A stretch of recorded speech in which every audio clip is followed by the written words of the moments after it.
Bismillahirrahmanirrahim. Assalamualaikum warahmatullahi wabarakatuh. Innal hamdalillah nahmaduhu wa nasta'inuhu wa nastaghfiruh wa na'udzu billahi min shururi anfusina wa min sayyiati a'malina. Man yahdihillahu fala mudilla lahu wa man yudlil fala hadiyalah. وأشهد أن لا إله إلا الله وحده لا شريك له وأشهد أن محمدا عبده ورسوله صلى الله عليه وعلى آله وسلم تسليما كثيرا أما بعد اللهم إنا نسألك علما نافعا ونعوذ بك من علم لا ينفع. Ma'asyiral muslimin, ikhwan wa akhwat fillah rahimakumullah. Hari ini adalah hari Jumat tanggal 10 Ramadan 1434 Hijriah yang bertepatan dengan tanggal 19 Juli 2013. Insyaallah kita akan melanjutkan kajian kita dari kitab Tauhid, dan insyaallah sore hari ini kita masuk bab yang nomor ke-16 dan bab-bab yang setelahnya. Qala Syekhul Musannif rahimahullahu ta'ala, babu qaulillahi ta'ala hatta idza fuzzi'a an qulubihim qalu madza qala rabbukum qalul haqqa wa huwal aliyyul kabir. Bab firman Allah subhanahu wa ta'ala. Sebenarnya kalau di kitab aslinya itu langsung disebutkan surat Saba ayat 23. Hanya di terjemahannya diperjelas lagi di situ dengan judul bab, yaitu bab yang ke-16, keadaan para malaikat sebagai makhluk Allah yang paling perkasa dan rasa takut mereka ketika turun wahyu dari Allah subhanahu wa ta'ala. Kemudian diberikan keterangan di catatan kakinya bahwa bab ini menjelaskan bukti lain yang menunjukkan kebatilan syirik, dan hanya Allah yang berhak dengan segala macam ibadah. Karena apabila para malaikat sebagai makhluk yang amat perkasa dan paling kuat bersimpuh sujud di hadirat Allah subhanahu wa ta'ala yang maha tinggi dan maha besar tatkala mendengar firman-Nya, maka tiada yang berhak dengan ibadah, puja dan puji, sanjungan dan pengagungan kecuali Allah subhanahu wa ta'ala. Jadi bab ini menjelaskan bagaimana keadaan para malaikat ketika turun wahyu Allah subhanahu wa ta'ala. Surat Saba ayat 23 tadi artinya, sehingga apabila telah dihilangkan ketakutan dari hati mereka, mereka berkata, apakah yang telah difirmankan oleh Tuhanmu? Mereka menjawab, perkataan yang benar, dan Dialah yang maha tinggi lagi maha besar. Jadi ini tentang keagungan para malaikat yang menunjukkan keagungannya pencipta para malaikat, yaitu Allah subhanahu wa ta'ala. Ya, maksudnya malaikat aja keadaannya seperti ini di hadapan Allah, apalagi yang selain malaikat. Artinya malaikat demikian hina di hadapan Allah, apalagi yang selain malaikat. Sehingga yang berhak diagungkan, dipuja, dipuji, disanjung hanya Allah saja. Ya. Kemudian dijelaskan oleh riwayat yang setelahnya. Ya. Fi sahihi an Abi Hurairah radhiyallahu taala anhu anin Nabi sallallahu alaihi wa ala alihi wasallam annahu qala idza qadallahu al-amra fis samaa darabatil malaikatu bi ajnihataha khud'anan liqaulihi ka'annahu silsilah ala Safwan yanfudhuhum dzalik. apabila Allah menetapkan perintah di atas langit, para malaikat mengepakkan sayap-sayapnya karena patuh akan firman-Nya. Seakan-akan firman yang didengar itu seperti gemerincing rantai bersih yang ditarik di atas batu rata, batu yang keras maksudnya. Hal itu memekakkan mereka sehingga mereka jatuh pingsan karena ketakutan.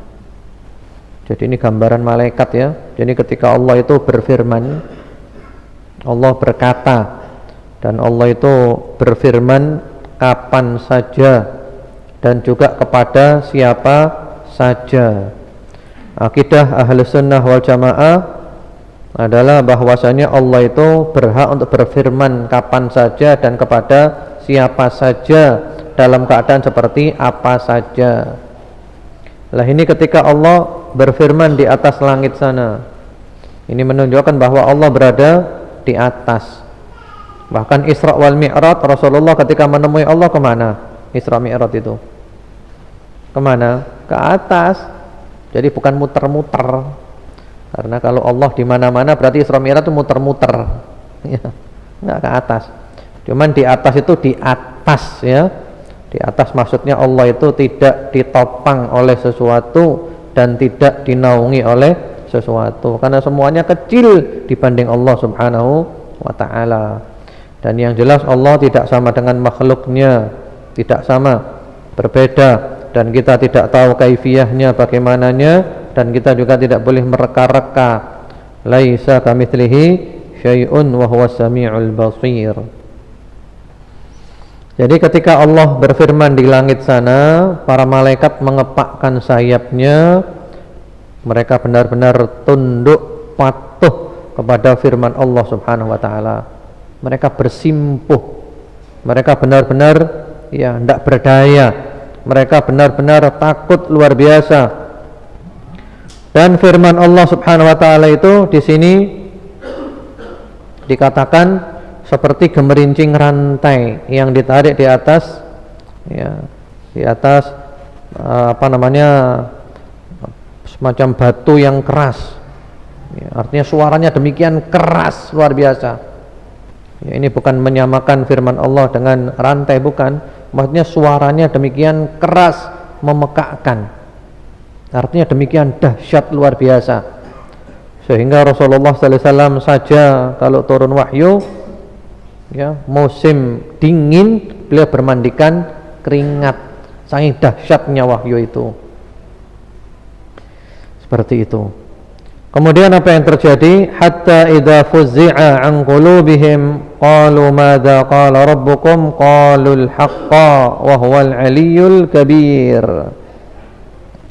Maka apabila telah dihilangkan rasa takut dari hati mereka ya, mereka berkata, apa yang difirmankan oleh Tuhanmu? Mereka menjawab yang lainnya, yang difirmankan adalah perkataan yang benar, dan dialah yang maha tinggi lagi maha besar. Jadi malaikat pingsan, nggak sanggup mereka pingsan. Nanti diterangkan bahwasanya yang pertama-tama bisa mendengarkan firman Allah adalah malaikat Jibril. Kemudian mereka saling tanya kepada malaikat Jibril, apa yang difirmankan Allah? Malaikat Jibril menjawab, yang difirmankan Allah adalah al-haq, kebenaran. Yang difirmankan kebenaran. Kemudian mereka pun mengatakan kepada teman-temannya, saling tanya, ini firman apa? Kebenaran, kebenaran, kebenaran. Wa huwal aliyyul kabir, dan Allah itu adalah maha tinggi zatnya, maha tinggi kekuasaannya, maha tinggi segala-galanya, lagi Allah maha besar. Kemudian fayasma'uha mustariqus sam' wa mustariqus sam'iha kadza ba'dahu fawqa ba'd wasafahu Sufyan bikaffihi faharrafaha wa baddada baina asabi'ihi ya.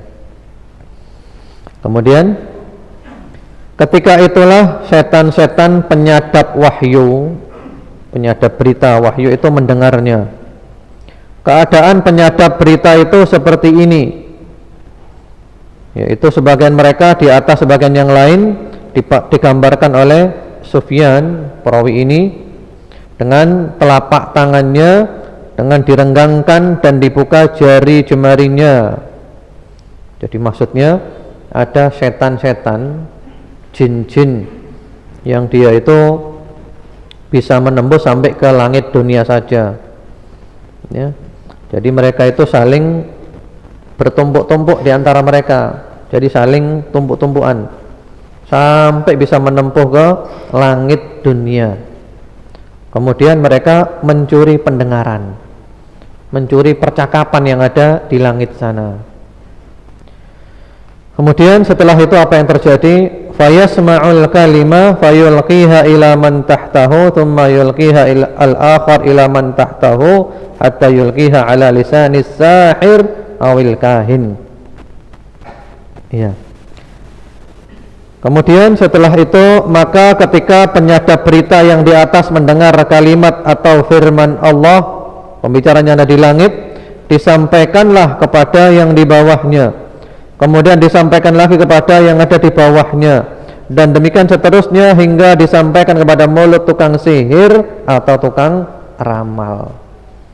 Jadi setelah dapat yang paling atas disampaikan kepada yang bawah, yang bawah disampaikan kepada yang bawah, terus sampai disampaikan kepada ya tukang sihir atau tukang ramal yang mereka bermuamalah dengan jin. Kemudian apa yang terjadi? Farubbama adrakahu asy-syihab qabla an yulqiha wa rubbama alqaha qabla an yudrikahu fayakdzib ma'aha mi'ah kidzbah. Ya. Kemudian yang terjadi setelah itu, akan tetapi kadangkala setan penyadap berita itu terkena syihab, yaitu meteor, sebelum sempat menyampaikan kalimat atau firman tersebut, dan kadangkala sudah sempat menyampaikannya sebelum terkena syihab, lalu dengan satu kalimat yang didengarnya itulah tukang sihir atau tukang ramal melakukan 100 macam kebohongan. Ya. Jadi mereka ini kan mencuri pendengaran di langit. Ada kalanya mereka dilempar oleh meteor sehingga mereka gagal. Ada kalanya dengan seizin Allah mereka tidak terkena lemparan meteor sehingga mereka berhasil mencuri pendengaran di langit. Ya. Lalu dibawa sampai ke bawah, diberikan kepada tukang sihir atau tukang ramal, lalu dibumbu-bumbui, ditambahi dengan 100 kebohongan. Benarnya cuman 1, bohongnya 100, ya. Kemudian fayuqal alaysa qad qala lana yawm kadza wa kadza kadza wa kadza fayusaddiq bitilkal kalimah allati sumi'at minas sama. Mereka yang mendatangi tukang sihir atau tukang ramal mengatakan, bukankah dia telah memberitahu kita bahwa pada hari anu akan terjadi anu, dan itu terjadi benar, sehingga dipercayalah tukang sihir atau tukang ramal tersebut karena satu kalimat yang telah didengar dari langit. Ya. Jadi orang-orang yang datang ke tukang sihir atau tukang ramal itu mengatakan, iya ya, kan kita pernah datang ke dia omongannya cocok. Ya, kan kita pernah datang ke dia ternyata omongannya cocok, omongannya mujarab. Memang betul, ada benarnya dia, tapi benarnya 1, bohongnya 100, lebih banyak bohongnya daripada benarnya. Tapi anehnya kebohongan yang banyak dilupakan, kebenaran yang sedikit cuman 1 dipegang. Kan masyarakat gitu kan? Orang kalau datang ke dukun lebih banyak dibohongi atau lebih banyak bohongnya atau benarnya? Lebih banyak bohongnya. Tapi benar yang sedikit itu dipegang, jadikan pegangan hujjah, dia benar, dia benar. Bohongnya dilupakan. Jadi hadits ini menjelaskan bahwasanya betapa keagungan Allah Subhanahu wa taala. Kalau Allah berfirman, malaikat pingsan semuanya. Malaikat pingsan semuanya. Ya, tidak berdaya mereka. Seperti itu. Nah, kalau malaikat saja tidak berdaya seperti ini, apalagi yang selain malaikat. Berarti yang selain malaikat tidak layak untuk kita bergantung kepadanya sedikit pun. Ya, kita hanya bergantung kepada Allah Subhanahu wa taala. Malaikat saja tidak berdaya sedikit pun malaikat. Kalau Allah berfirman, Allah ngomong malaikat pingsan. Ya. Jadi yang selain malaikat malah lebih tidak berdaya lagi. Jadi yang agung itu Allah, yang disembah Allah, yang dimintai Allah, tunduk kepada Allah, patuh kepada Allah, cinta kepada Allah, takut kepada Allah, berharap kepada Allah Subhanahu wa ta'ala. Seperti itu. Yang dipuja dan dipuji adalah Allah, yang disanjung-sanjung adalah Allah Subhanahu wa ta'ala. Allah yang demikian hebat, dan inilah inti daripada tauhid. Kemudian di situ ada riwayat lagi, diperjelas lagi riwayat yang tadi, wa anin Nawas bin Sam'an radhiyallahu ta'ala anhu qala Rasulullah sallallahu alaihi wa ala alihi wasallam, dari An-Nawas bin Sam'an, semoga Allah meridainya. Ya. Beliau adalah merupakan sahabatnya Nabi Muhammad sallallahu alaihi wa ala alihi wasallam. Beliau sahabat, ayahnya juga sahabat, Nawas bin Sam'an bin Khalid. Ya. Beliau sahabat, ayahnya juga sahabat. Mengatakan bahwasanya Rasulullah sallallahu alaihi wasallam bersabda, "Idza aradallahu an yuhyiya bil amri takallama bil wahyi." Apabila Allah Subhanahu wa taala hendak mewahyukan perintahnya, maka dia firmankan wahyu itu. Jadi Allah itu punya sifat berbicara. Allah berbicara itu kapan saja, kepada siapa saja, dalam keadaan seperti apa saja. Seperti Allah berbicara kepada Nabi Musa di mana? Di Bukit Tursina. Ya, Allah berbicara sekehendaknya Allah kepada siapa saja, di mana saja, dengan cara seperti apa saja, yaitu terserah Allah Subhanahu wa taala. Yang jelas pembicaraannya Allah tidak sama dengan pembicaraan manusia. Seperti apa kita tidak tahu, wallahu a'lam. Ya. Yang jelas juga firman-Nya Allah Subhanahu wa taala itu dengan suara. Karena buktinya malaikat mendengar suara itu. Cuman suaranya seperti apa? Tidak sama dengan makhluk. Bagaimana? Wallahu a'lam, kita tidak tahu. Ya. Kemudian juga dengan huruf dan dengan huruf, biharfin wa sautin. Ada hurufnya, ada suaranya. Ya. Hurufnya ya macam-macam, ayat Al-Quran huruf semuanya itu.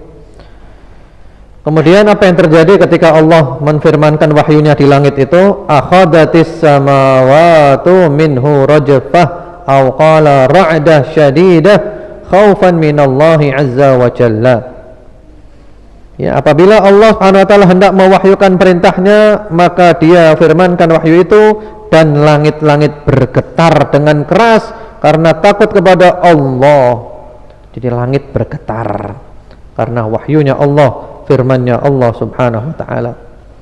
Fa idza sami'a dzalika ahlus samawati sa'iqu wa kharru lillahi sujada. Lalu apabila para malaikat penghuni langit mendengar firman tersebut, pingsanlah mereka dan bersimpuh sujud kepada Allah Subhanahu wa taala. Jadi malaikat ketika mendengar firman Allah itu pingsan, tersungkur, bersimpuh sujud di hadapan Allah Subhanahu wa taala. Ini menunjukkan betapa keagungan Allah Subhanahu wa taala. Malaikat aja kayak gini keadaannya. Ya, kalau malaikat kayak gini, apalagi yang selain malaikat, manusia dan yang enggak layak untuk diagung-agungkan. Yang diagung-agungkan adalah Allah Subhanahu wa taala. Kemudian setelah itu bagaimana ceritanya? Fayakun awal man yarfa' ra'sahu Jibril alaihi salam. Ya. Maka malaikat yang pertama kali mengangkat kepalanya adalah Jibril alaihi salam. Jadi yang pertama mengangkat kepalanya adalah malaikat Jibril alaihi salam.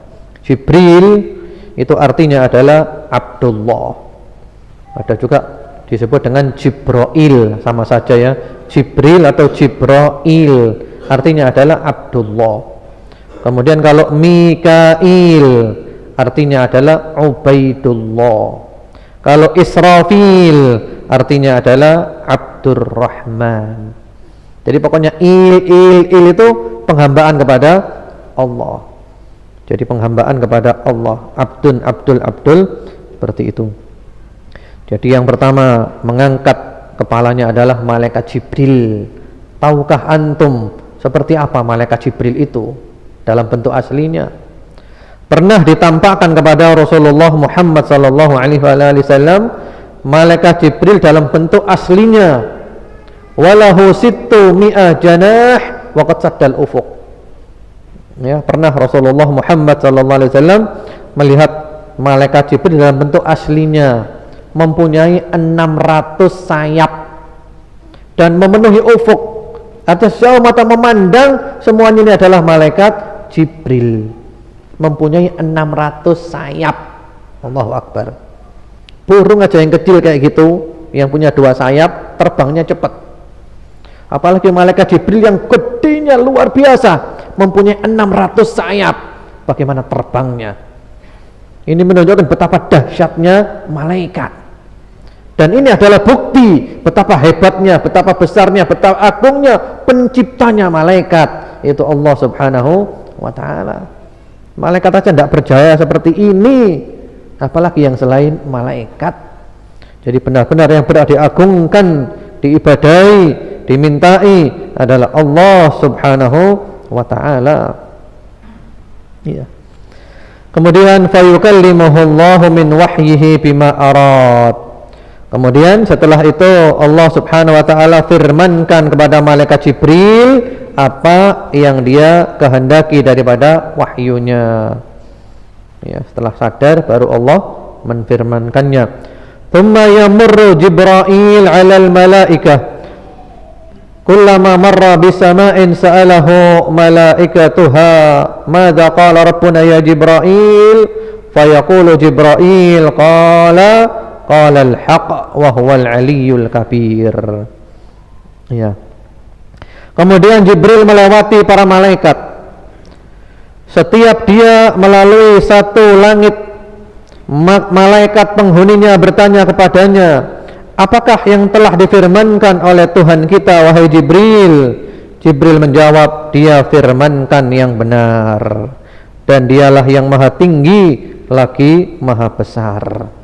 Ini adalah bukti Allah itu maha tinggi segala-galanya, termasuk juga zatnya. Fayaqulun kulluhum mithla ma qala Jibril. Dan seluruh malaikat pun mengucapkan seperti yang diucapkan oleh Jibril itu. Ya. Fayantahi Jibril bil wahyi ila haitsu amarahu Allah azza wa jalla. Demikianlah sehingga Jibril menyampaikan wahyu tersebut sesuai dengan yang telah diperintahkan Allah Subhanahu wa ta'ala kepadanya. Barulah malaikat Jibril menyampaikan kepada siapa yang Allah menyuruh malaikat Jibril menyampaikan kepadanya. Ya, subhanallah. Jadi ini menunjukkan sekali lagi betapa keagungan Allah Subhanahu wa ta'ala. Malaikat saja tidak berdaya seperti ini di hadapan Allah, apalagi yang selain malaikat. Berarti makhluk nggak layak untuk diagung-agungkan. Yang layak diagung-agungkan adalah Allah Subhanahu wa ta'ala. Yang layak dipuja, dipuji, diagung-agungkan, disembah dengan berbagai macam ibadah hanya Allah Subhanahu wa ta'ala. Ya.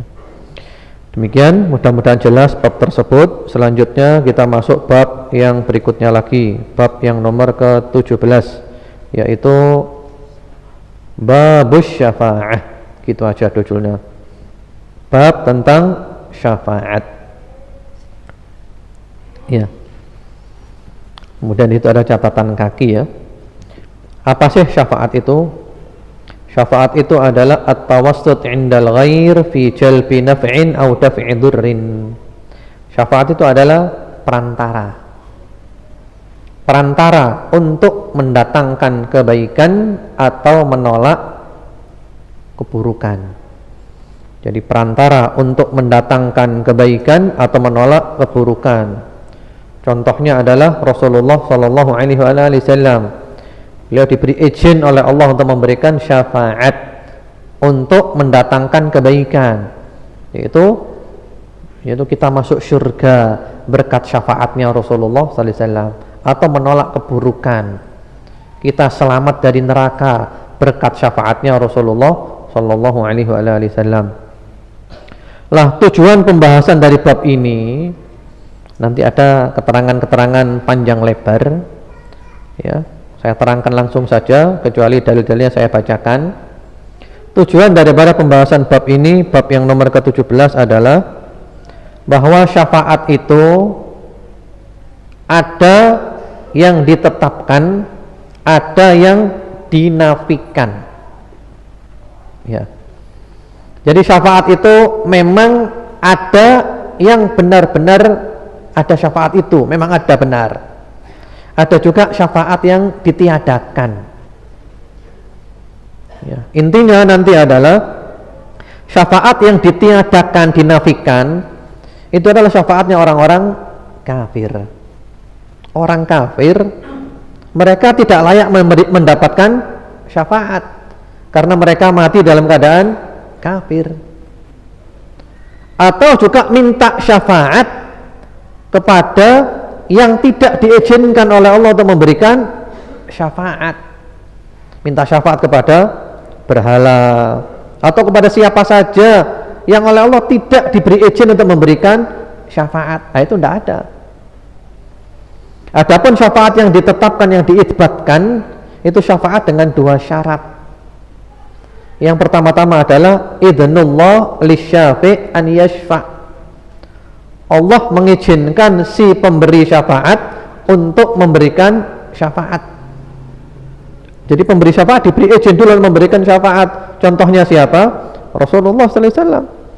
Jadi Rasulullah tidak serta-merta memberi syafaat, tapi Rasulullah diberi izin dulu oleh Allah untuk memberikan syafaat. Kemudian juga yang lain-lainnya, orang-orang soleh, orang mati syahid, malaikat juga memberikan syafaat, tapi diberi izin dulu oleh Allah. Yang kedua adalah ridallah lil masyfu', ridhonya Allah kepada orang yang diberi syafaat. Jadi yang diberi syafaat harus yang diridhoi oleh Allah, nggak sembarangan orang. Yang diridhoi Allah adalah orang yang bertauhid, yang mengisahkan Allah Subhanahu wa taala. Lalu di situ dibawakan beberapa firman Allah Subhanahu wa taala, wa qaulullahi ta'ala wa andir bihil ladzina yakhafuna an yuhsyaru ila rabbihim laisa lahum min dunihi waliyyun wala syafi'un la'allahum yattaqun.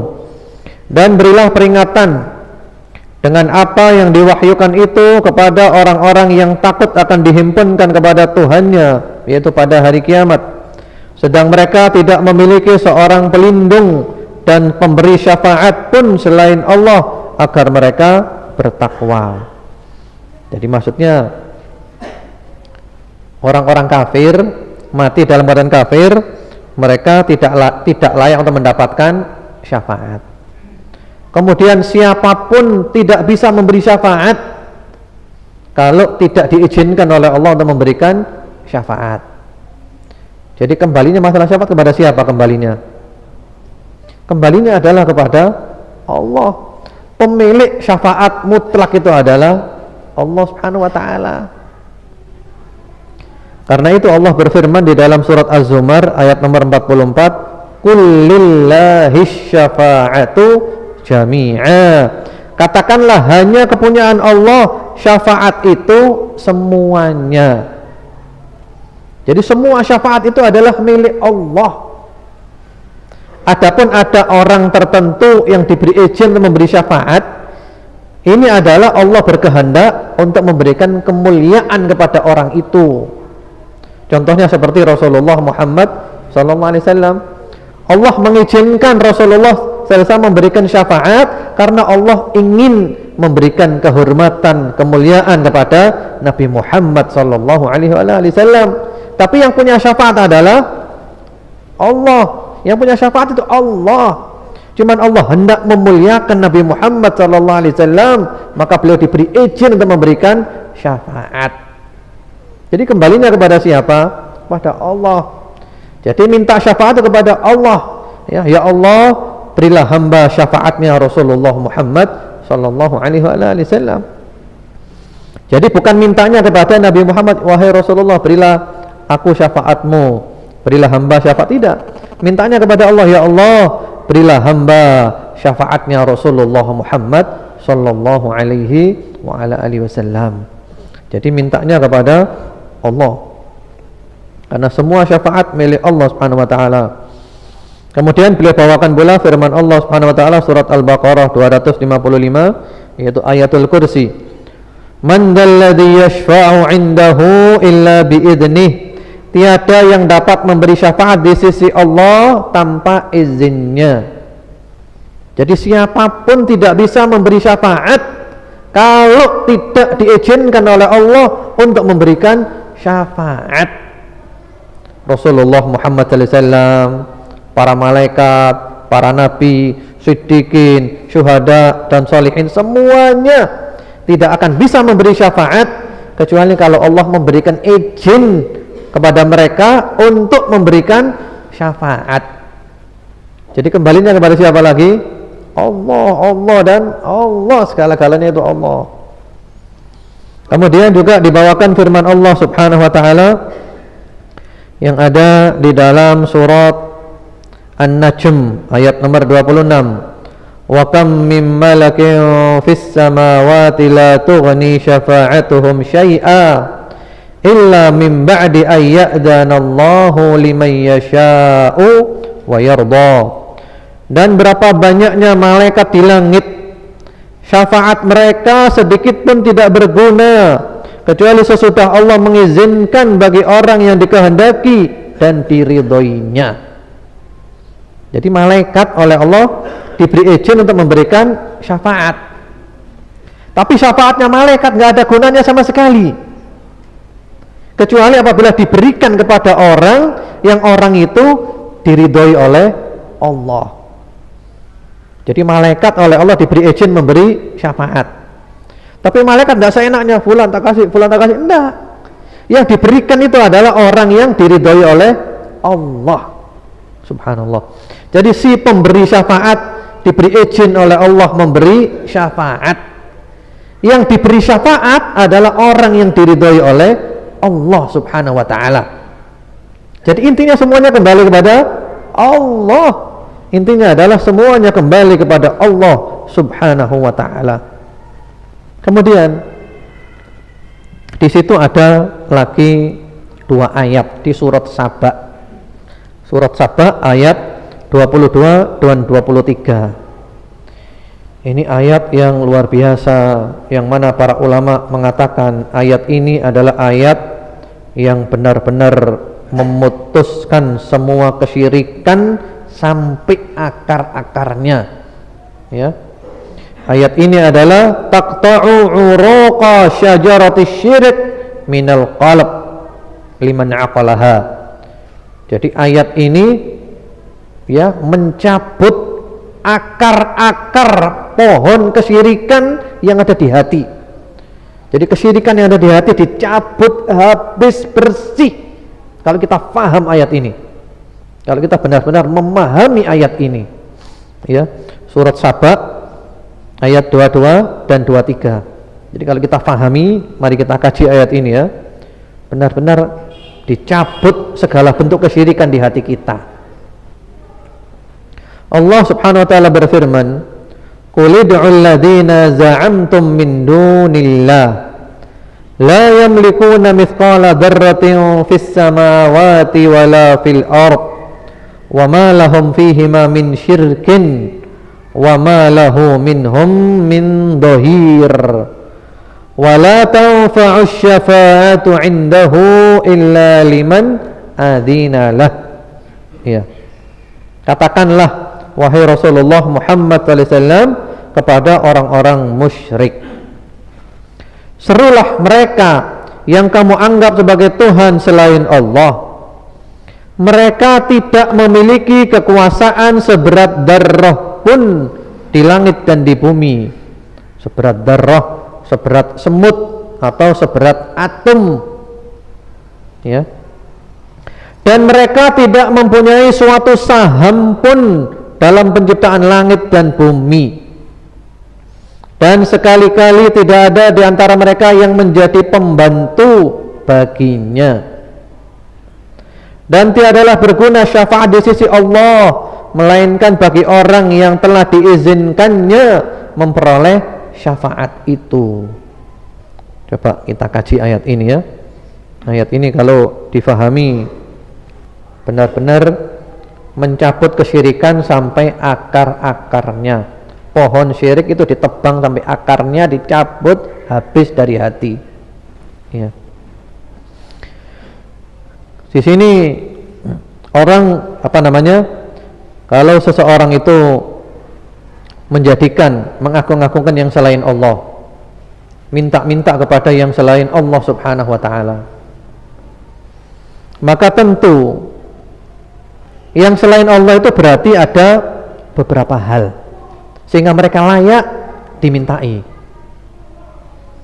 Dan ternyata semua itu oleh Allah dibantah secara bertahap, satu persatu dibantah.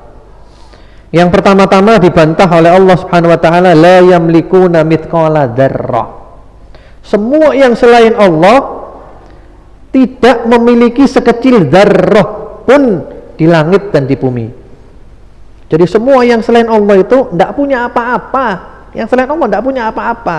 Sekecil atom pun tidak punya apa-apa yang selain Allah. Apakah layak dimintai selain Allah itu? Apakah layak diagungkan?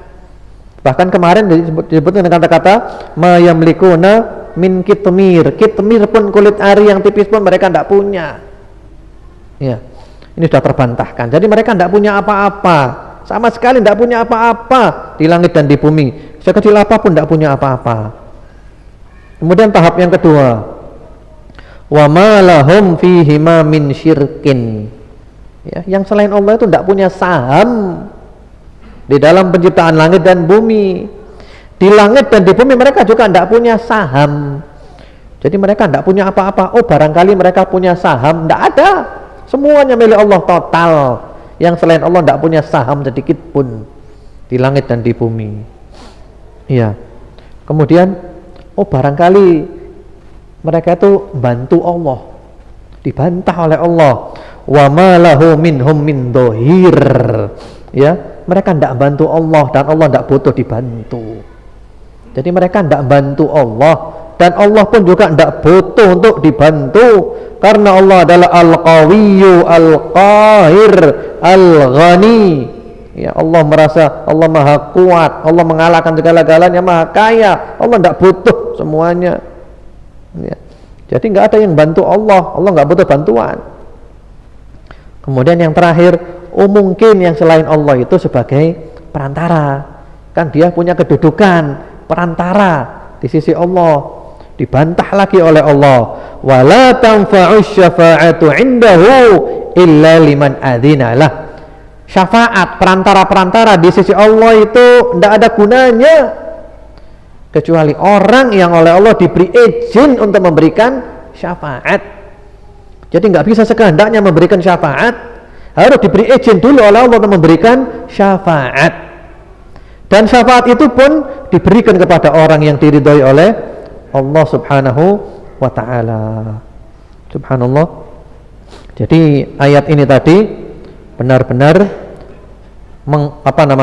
mencabut akar pohon kesyirikan di hati. Jelas enggak maksudnya antum kira-kira? Jelas enggak kira-kira? Jadi kalau kita minta-minta kepada selain Allah, siapapun dia, ya, mengagung-agungkan dan yang lain-lainnya, maka kan ada beberapa kemungkinan. Kemungkinan pertama, ya, barangkali dia ikut memiliki, punya di dunia dan di akhirat. Dibantah, mereka tidak punya apa-apa. Oh, barangkali punya saham, enggak, saham pun tidak punya. Ya. Kemudian, oh barangkali bantu Allah, enggak bantu Allah, Allah tidak butuh bantuan.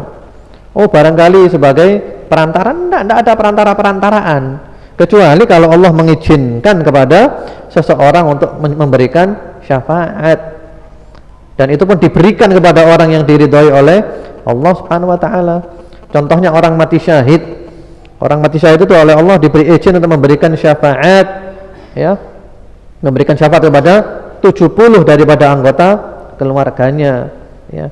Anggota keluarga tentu yang mereka itu diridhoi oleh Allah, tidak seenaknya, oh fulan tak kasih, enggak. Kemudian juga tidak seenaknya pula si fulan memberi syafaat, enggak, diizini oleh Allah dulu, diberikan kepada orang yang diridhoi oleh Allah subhanahu wa ta'ala. Jadi intinya semuanya kembali kepada Allah, ya. Jadi kalau mau minta syafaat, mintanya kepada Allah Subhanahu wa taala. Lalu di situ di keterangannya ya, keterangan daripada Syekhul Islam Ibnu Taimiyah rahimahullahu taala. Beliau kunyahnya adalah panggilannya Abul Abbas, yang namanya Ahmad bin Abdul Halim bin Abdis Salam ya. Beliau ilmunya luar biasa, sangat mendalam, mengajak kembali kepada Al-Qur'an dan Sunnah. Beliau dilahirkan pada tahun 661 Hijriah dan beliau wafat pada tahun 728 Hijriah ya. Dan beliau banyak difitnah. Ibnu Taimiyah difitnah dengan berbagai macam fitnahan. Semua fitnah itu enggak benar, sehingga beliau keluar masuk penjara. Bahkan beliau meninggal dunianya pun juga di penjara. Ternyata di penjara bukan susah, beliau malah bahagia. Beliau mengatakan tamannya, kebunnya ada di dalam dadanya, tidak akan pisah dimanapun berada. Kalau di penjara berarti berada di dalam kebunnya, tamannya. Kalau diusir ke luar negeri berarti jalan-jalan gratis. Kalau dibunuh berarti mati syahid ya. Beliau bahagia. Beliau difitnah dengan berbagai macam fitnahan. Dan kalau kita ingin mendapatkan kebenaran, maka kita harus bisa menghilangkan sifat-sifat fanatik.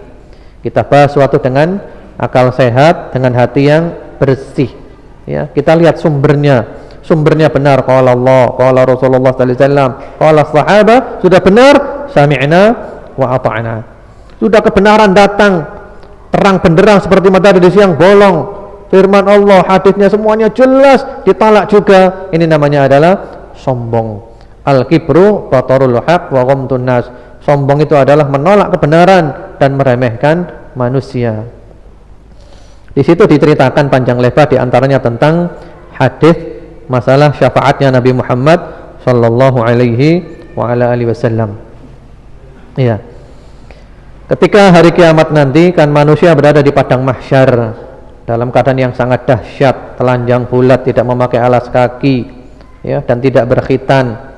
Matahari di atas kepala 1 mil, dan masing-masing orang bermandikan keringat tergantung amalannya. Bahkan ada orang yang tenggelam oleh keringatnya di padang mahsyar sekian lama kita. Lalu akhirnya manusia mendapat ilham untuk minta syafaat kepada nenek moyang manusia, yaitu Nabi Adam alaihissalam. Kita datang pada Nabi Adam minta syafaatnya. Nabi Adam tidak sanggup. Nabi Adam menyuruh kita datang kepada Nabi Nuh alaihissalam. Kita datang ke Nabi Nuh tidak sanggup. Nabi Nuh menyuruh kita datang kepada Nabi Ibrahim alaihissalam. Kita datang, Nabi Ibrahim tidak sanggup. Nabi Ibrahim mengatakan kamu datang kepada Nabi Musa. Kita datang ke Nabi Musa tidak sanggup. Nabi Musa bilang kamu datang kepada Nabi Isa. Kita datang ke Nabi Isa tidak sanggup. Nabi Isa mengatakan kamu datang saja kepada Muhammad sallallahu alaihi wasallam, penutup para nabi. Kita datang kepada Rasulullah Muhammad sallallahu alaihi wasallam, dan Nabi Muhammad mengatakan ana laha, ya aku akan nolong kalian. Tapi beliau tidak serta-merta memberi syafaat. Apa yang beliau lakukan saat itu? Yang beliau lakukan adalah ya'ti fayasjud li rabbihi wa yahmadu. Rasulullah sallallahu alaihi wasallam sujud di hadapan Allah. Sujud di hadapan Allah, memuji-muji Allah dengan pujian yang luar biasa, yang belum pernah beliau panjatkan pujian seperti itu. Dibukakan oleh Allah pujian-pujian. Jadi enggak serta-merta memberi syafaat, memuji-muji Allah dulu. Sujud dulu, minta izin Allah, permisi dulu kepada Allah Subhanahu wa taala. Kemudian apa yang terjadi? Yang terjadi, Allah Subhanahu wa taala berfirman, "Ya Muhammad, irfa' ra'sak was'al tu'tah washfa' tushaffa'." Wahai Muhammad sallallahu alaihi wa ala alihi wasallam, angkatlah kepalamu, mintalah diberikan permintaanmu, dan berilah syafaat, karena kau diberi izin untuk memberikan syafaat. Jadi baru oleh Allah diizinkan, silahkan kau diberi izin memberikan syafaat. Barulah beliau memberikan syafaat. Diberikan kepada siapa syafaatnya? Sahabat Abu Hurairah pernah bertanya kepada Rasulullah sallallahu alaihi wasallam, "Ya Rasulullah, siapakah manusia yang paling bahagia untuk mendapatkan syafaat Anda?" Lalu beliau bersabda, as'adun nas bisyafa'ati yaumal qiyamah man qala la ilaha illallah khalisan min qalbih. Ya. Orang yang paling berbahagia untuk mendapatkan syafaatku hari kiamat nanti adalah orang yang mengucapkan la ilaha illallah ikhlas dari lubuk hatinya yang terdalam. Jadi bukan sekedar mengucap la ilaha illallah di mulutnya saja, tapi benar-benar faham la ilaha illallah dan benar-benar mempraktekkan la ilaha illallah. Yang lalu sudah pernah kita bahas tentang tentang syahadat. Makna syahadat itu adalah lisannya mengucapkan, hatinya memahami dan meyakini semuanya, kemudian anggota tubuhnya mengamalkan. Jadi itu yang layak mendapatkan syafaat Rasulullah sallallahu alaihi wasallam adalah orang yang ahli tauhid, yang mereka tidak menyekutukan Allah Subhanahu wa taala. Jadi ini intinya. Jadi Allah Subhanahu wa taala memberikan izin kepada orang-orang tertentu untuk memberikan syafaat, tujuannya adalah untuk memuliakan orang itu. Contohnya adalah memuliakan Nabi Muhammad sallallahu alaihi wasallam, dimuliakan, diberi izin memberi syafaat. Demikian pula orang yang mati syahid dimuliakan oleh Allah, diberi izin untuk memberikan syafaat, ya. Apalagi Rasulullah sallallahu alaihi wasallam telah dijanjikan oleh Allah akan mendapatkan asa ayyab'atsaka rabbuka maqamam mahmuda, ya, oleh Allah diberi maqam al-mahmud, itu kedudukan yang sangat terpuji, yaitu nanti hari kiamat beliau oleh Allah diberi izin untuk memberikan asy-syafa'atul uzma, syafaat yang paling besar. Jadi ini intinya. Jadi inti pembahasan masalah bab syafaat ini adalah bahwasanya syafaat itu ada, hanya saja syafaat semuanya miliknya Allah. Kemudian ada orang yang oleh Allah diberi izin memberi syafaat. Tujuannya apa? Allah hendak memuliakan orang itu. Di antaranya adalah Rasulullah Muhammad sallallahu alaihi wasallam. Dan syafaat itu diberikan bukan kepada sembarang orang, diberikan kepada orang yang diridhoi oleh Allah Subhanahu wa taala, dan Allah ridho kepada orang yang ahli tauhid, yang tidak syirik, dan merekalah yang layak mendapatkan syafaat, ya. Jadi semua ini menunjukkan betapa keagungannya Allah. Yang layak diagungkan adalah Allah, minta semuanya kepada Allah, bahkan minta syafaat pun kepada Allah Subhanahu wa ta'ala. Allahu Akbar. Inilah tauhid. Jadi kalau kita fahami dan kita benar-benar menghayati, merenungkan, maka akan tampak di hati kita betapa kebesaran Allah Subhanahu wa ta'ala, betapa yang selain Allah itu tidak ada apa-apanya. Yang selain Allah tidak ada apa-apa sama sekali, tidak ada apa-apanya. La yanfa' wa la yadur, la qalil wa la katsir. Tidak bisa memberi manfaat sedikit pun, tidak bisa memberi madarat sedikit pun, tidak banyak, tidak boleh sedikit. La qalil wa la katsir, la saghir wa la kabir. Yang selain Allah tidak bisa. Semuanya kembali kepada Allah. Jadi manusia dan jin, malaikat semuanya kumpul dari awal sampai akhir mau mencelakakan kita. Kalau Allah belum mengizinkan, bisa apa enggak? Bisa apa enggak? Enggak akan bisa. Manusia dan jin semuanya, malaikat kumpul semua dari awal sampai akhir, kumpul semuanya mau memberi manfaat kita. Kalau Allah belum mengizinkan, sampai atau tidak? Enggak sampai. Kembalinya kepada Allah Rabbul Alamin, pemilik semua alam semesta. Inilah pentingnya kajian tauhid. Hanya saja kajian tauhid ini bukan hanya dipelajari teori-teorinya saja, tapi benar-benar kita fahami, ya, kita hayati, dan kemudian kita praktekkan dalam kehidupan sehari-hari, ya. Alhamdulillah hari ini kita bahas 2 bab. Berarti insyaallah besok hari Sabtu kita akan membahas bab yang berikutnya, yaitu bab yang nomor ke-18. Masih tentang betapa besarnya keagungan Allah Subhanahu wa ta'ala. Yang layak diagungkan hanya Allah Subhanahu wa ta'ala. Di sini sudah banyak SMS yang masuk. Saya akan jawab satu persatu.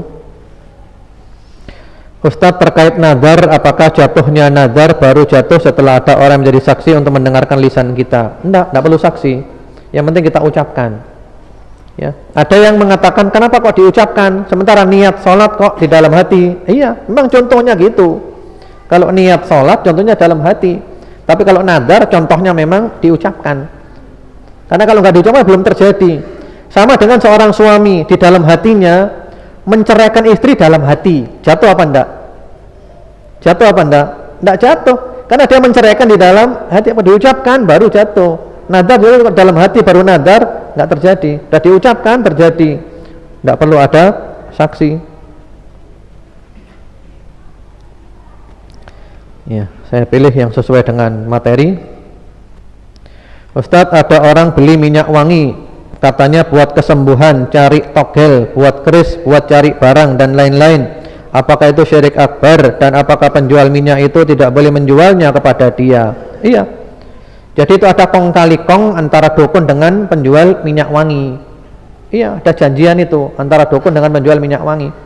Jadi kalau beli di toko ini toko itu, nah, minyak wangi harganya murah. Harganya minyak wangi cuman 5.000, dijual 500.000. Oh, dia mau. Bahkan kalau kita jual berapa? 5.000, oh, enggak percaya, enggak mujarab ini. Kalau bilang 500.000, ini mujarab ini. Jadi diakali tambah diakali. Nah, itu syirik semuanya. Nah.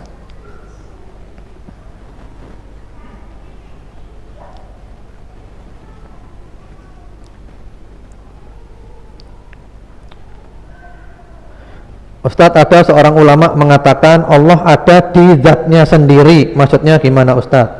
Itu kata-kata yang nggak jelas, ya. Allah ada di zatnya sendiri, kata-kata nggak jelas, rancu itu, ya. Allah itu Allah, Allah adalah Allah.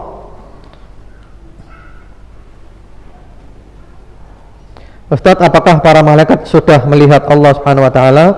Dohirnya seperti itu, ya. Dohirnya seperti itu. Ya, malaikat melihat Allah Subhanahu wa taala, wallahu a'lam. Wallahu a'lam.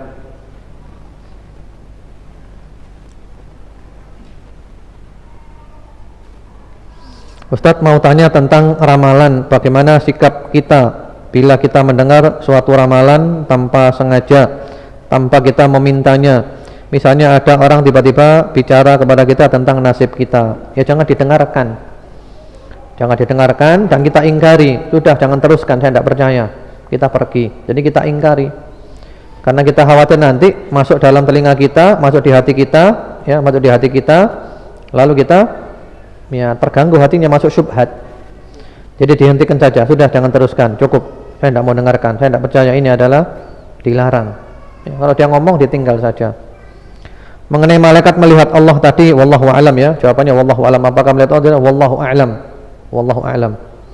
Karena ketika Isra wal Mi'raj, Rasulullah sallallahu alaihi wasallam ketika ke Sidratul Muntaha, ya, itu malaikat Jibril nggak sanggup untuk menembus ke sana.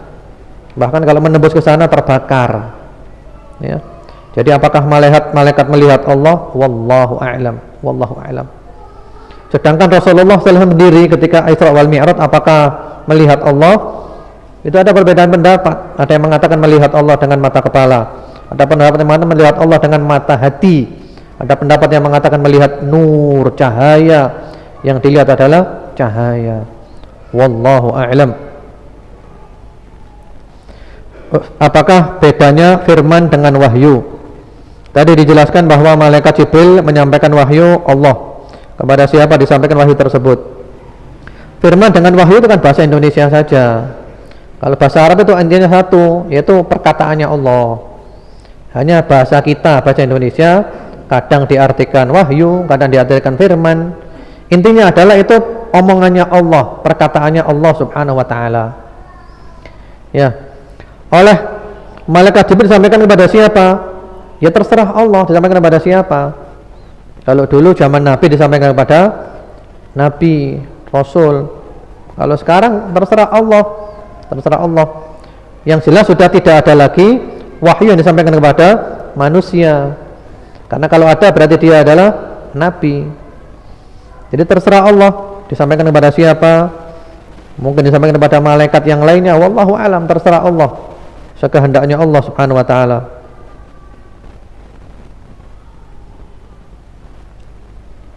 Ustadz, surat As-Saffat ayat 1 sampai 10, setan-setan pencuri berita dilempari bintang.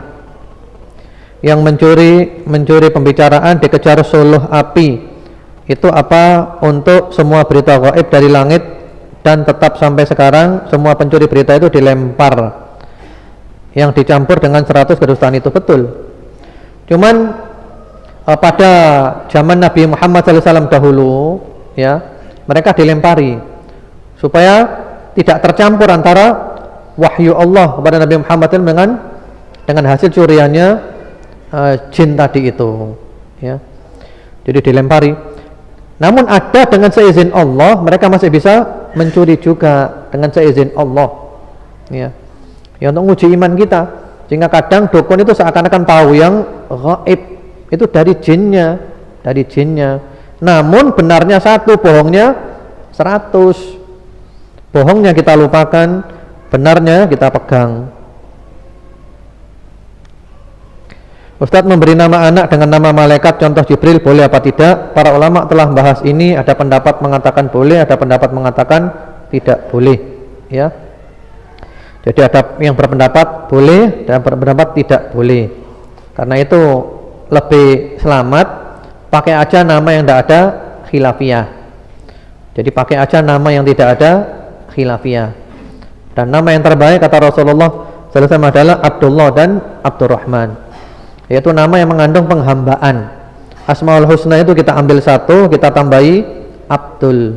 Itu sudah berapa banyak? 99 lebih bahkan. Abdullah, Abdurrahman, Abdul Malik, Abdul Quddus, Abdul Jabbar, ya, Abdul Qawi, Abdul Matin, Abdul Aziz, terus, ya, banyak sekali. Selain Rasulullah SAW, siapakah yang diberi izin oleh Allah untuk memberikan syafaat, dan syafaat itu di dunia atau di akhirat saja? Yang diberi izin selain Rasulullah banyak, para nabi, siddiqin, syuhada, salihin, bahkan juga para malaikat diberi izin, ya. Tapi itu nanti, termasuk ketika kita menyolati orang mati, itu berarti kita sedang memberikan syafaat. Artinya kita bantu dia dengan doa-doa kita. Kita menjadi perantara bagi dia supaya dia masuk ke dalam surga, supaya dia selamat daripada neraka. Berarti itu.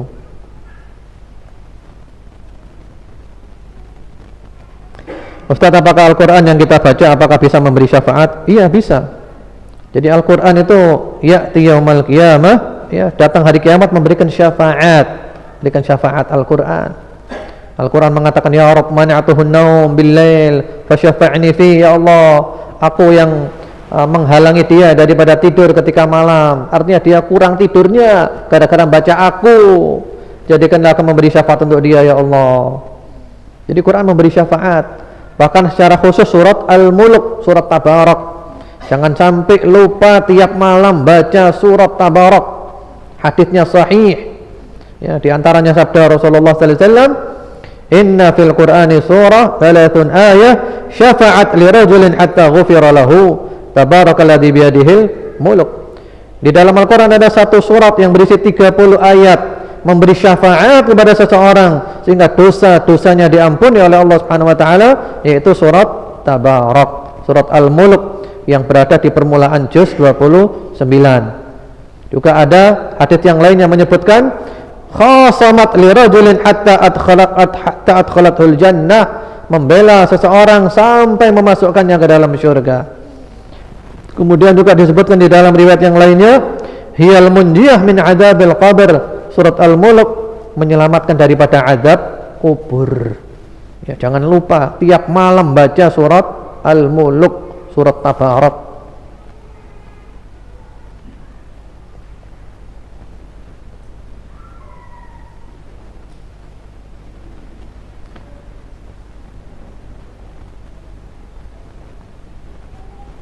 Ya, ini ada pertanyaan.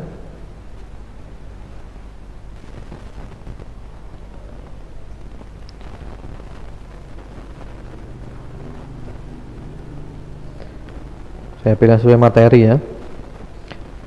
Bila mana semua hal wajib dikembalikan hanya kepada Allah. Apakah ada hal khusus yang bisa kita lakukan untuk mendapatkan ridha dan kasih sayang Allah, Ustadz? Karena kesabaran tersebut sangat berat, Ustadz.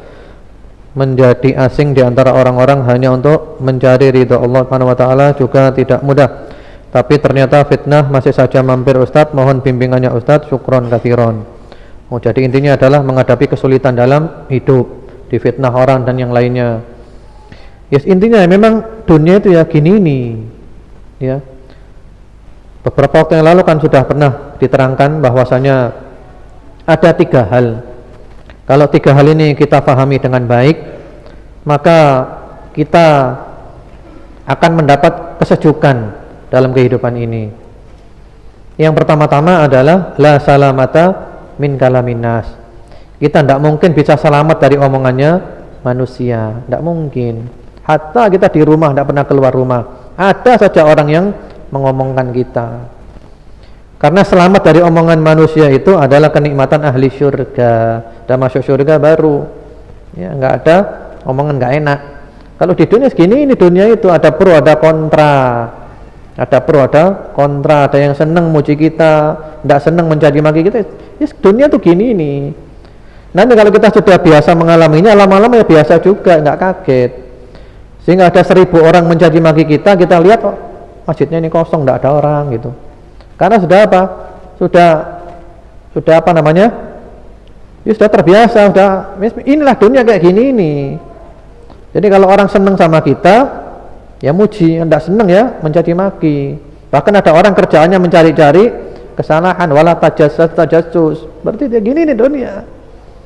Kemudian yang kedua, la rahata fid dunya, tidak ada ketenangan di dunia. Tenang itu nanti sudah mati baru tenang.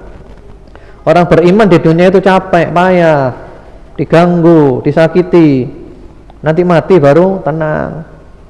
Puncaknya ketenangan adalah ketika sudah masuk ke dalam syurga, menginjakkan kaki di syurga. Kemudian yang ketiga, la najata minal maut. Kita tidak mungkin selamat dari kematian, kita pasti mati. Karena kita pasti mati, yang kita pikir sekarang adalah saya harus beramal untuk setelah mati nanti. Jadi mari kita beramal untuk setelah mati nanti. Kita nanti mati, cuma tidak tahu kapan. Mungkin besok, mungkin nanti malam, mungkin ya minggu depan, bulan depan, tahun depan, 10 tahun lagi. Yang jelas pasti mati. Umurnya umat Nabi Muhammad SAW 60-70 tahun. Nah, karena kita pasti mati, maka mari beramal untuk persiapan setelah mati nanti.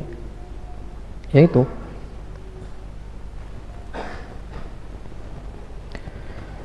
bagaimana menepis syubhat setan yang bunyinya, kan Allah maha bisa segala-galanya. Bisakah Allah menciptakan batu yang besar sampai Allah tidak bisa ngangkat? Afwan Ustaz, karena syubhat ini sering terlintas di kepala saya. Syukron, barakallahu fiik. Ya, wa fiik barakallah. Nah, kayak gini-gini pertanyaannya tidak perlu dijawab.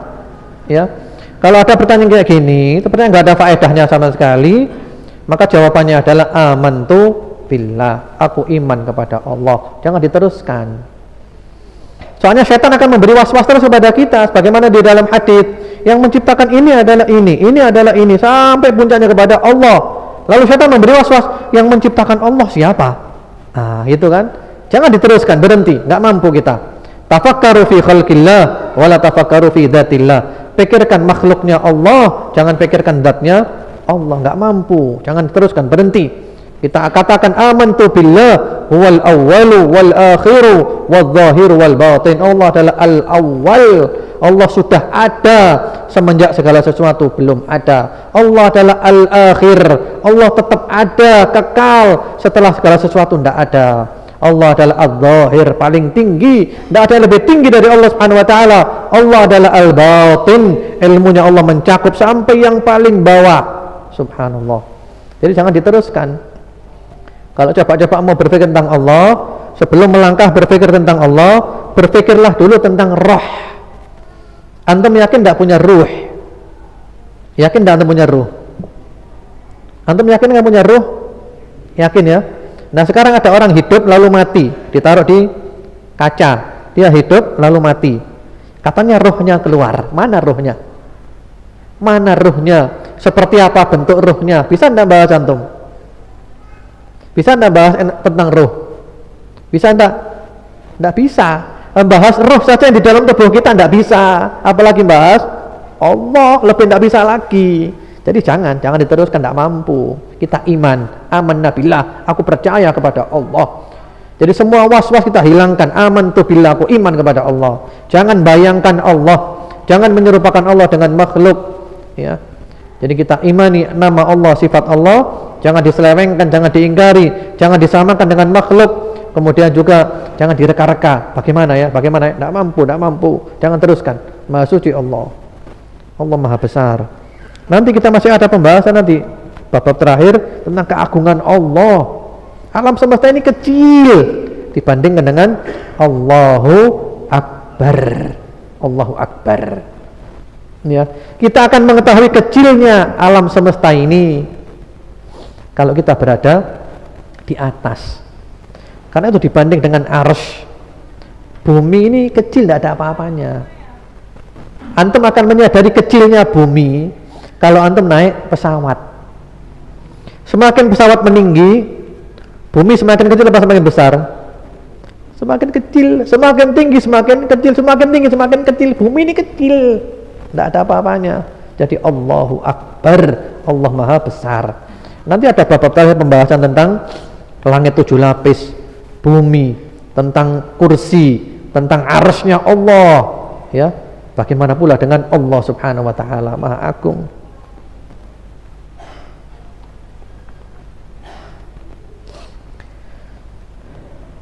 Ya. Apakah ada jumlah orang tertentu, orang-orang yang diberi syafaat Rasulullah sallallahu alaihi wasallam, ataukah tak terbatas mengingat jumlah manusia sangat banyak? Ya. Tidak ada ketentuan ya. Yang jelas Rasulullah sallallahu alaihi wasallam oleh Allah diberi izin untuk memberikan syafaat kepada umatnya yang mereka adalah ahli tauhid. Ya, harapan kita adalah termasuk yang mendapatkan syafaatnya Rasulullah Muhammad sallallahu alaihi wa ala alihi wasallam. Ya, saya kira itu dulu ya. Pertanyaannya masih banyak yang belum terjawab, mohon dimaafkan. Dan hari ini adalah hari Jumat, bulan Ramadan juga. Doa mustajab ya. Sekarang waktu yang mustajab. Waktu sore hari menjelang maghrib ini mustajab. Apalagi juga kita berpuasa menjelang buka adalah mustajab. Yang banyak doa, terutama adalah doa yang memang khusus dibaca waktu bulan Ramadan, yaitu doa minta kepada Allah agar kita dibebaskan dari api neraka. Disebutkan di dalam hadis sahih bahwasanya selama bulan Ramadan, ya, Allah membebaskan hamba-hambanya dari api neraka. Inna lillahi fi kulli yawmin wa lailatin utaqa minan nar fi syahri Ramadan. Ya, siang dan malam Allah bebaskan hambanya dari api neraka selama bulan Ramadan. Karena itu kita yang banyak doa menjelang buka, yaitu doanya redaksinya terserah bebas ya. Ada redaksi yang mudah, yaitu kita ucapkan Allahumma a'tiqni minan nar, Allahumma a'tiqni minan nar, Allahumma a'tiqni minan nar. Ya Allah, bebaskan hamba dari api neraka. Atau juga kita mendoakan kedua orang tua kita, Allahumma a'tiqni wa abi wa ummi wa zaujati wa auladi wal muslimin minan nar. Ya Allah, bebaskan hamba, ayah hamba, ibu hamba, ya, istri atau suami, anak-anak muslimin semuanya dari api neraka. Ini doa yang perlu kita baca setiap hari. Allahumma a'tiqni minan nar, Allahumma a'tiqni minan nar. Ada juga yang pakai redaksi lain, Allahumma a'tiq riqabana minan nar. Ya, sama saja maknanya. Itu doa terutama menjelang buka. Mudah-mudahan kajian ini bermanfaat. Allah menjadikan kita istiqamah dan umur kita ditutup dengan husnul khatimah. Allahumma amin. Subhanakallahumma bihamdika asyhadu an la ilaha illa anta astaghfiruka wa atubu ilaik. Assalamualaikum warahmatullahi wabarakatuh.